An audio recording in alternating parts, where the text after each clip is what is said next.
I'm asking both of you because your characters become extremely unhinged through the course of the film.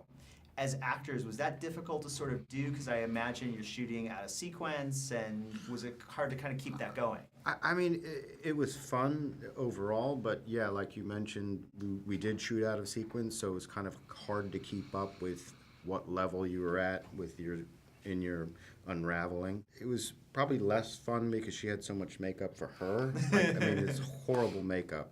Yeah.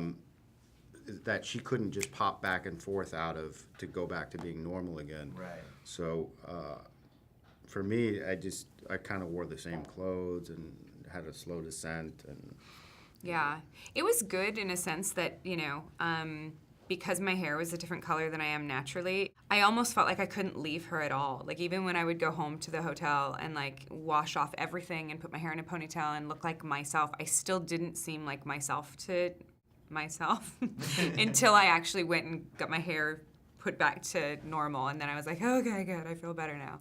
So the makeup and the hair kind of kept you in it. Yeah, it did. It really did. I definitely felt not myself for most of the movie, which was a good thing, you know? Yeah. It helps. Especially when you're playing these characters in these situations. Yeah. There was a lot of watching of comedies in my trailer and at night in the hotel room to try and relax at the end of the night.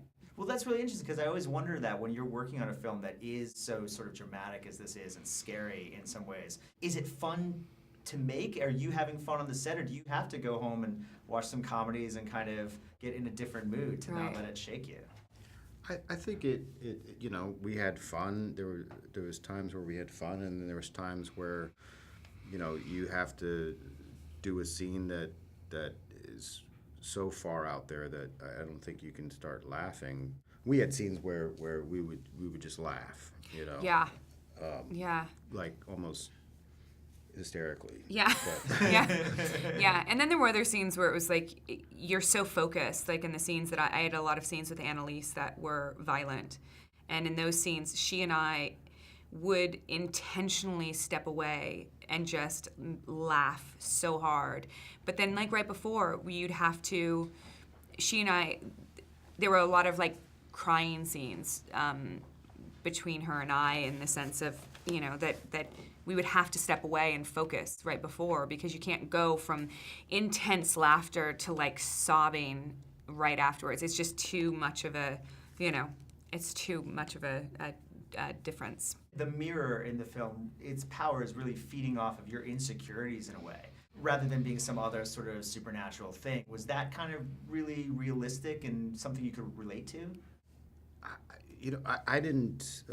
For me personally, I didn't try to relate to that. I just tried to, you know, toe the line, so to speak, and not pay attention to the mirror or the creepy stuff that was happening, because I didn't want it to come off like false, or I knew about it, or what have you. But I think for her character, you know, she's looking at her scars and her stomach, and you know, doing that stuff that women do, where they worry about stuff. Yeah. Well, and I also think that Marie's insecurities come from looking at herself, and so I was hyper aware of the mirror and the mirror in the bathroom, and just constantly, like even in my trailer, trying to look at myself and overlook at myself as Marie, because ultimately that is her undoing. And she just loses herself in the insecurity of who she is and how successful of a mom she is. Well, very scary movie, guys. Great talking to you. Thank you.